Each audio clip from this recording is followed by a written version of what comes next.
Welcome to Custom Music Distribution. This is a video tutorial on how to set up Google Alerts to track your business.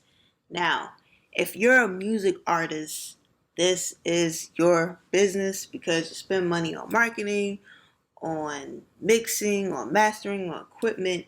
So when you put out a single, you want to know if a blog or um, any type of news publication or anything on the internet, if they say your stage name or the title of your single or album, you want to be the first one to know.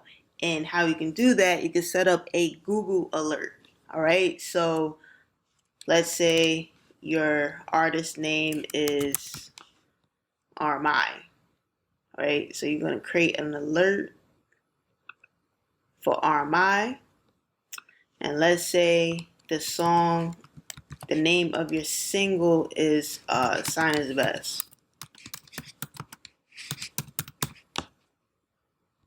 So you're going to create an alert for your single. So now you have an alert for your artist name and you have an alert for the song or the title of your song.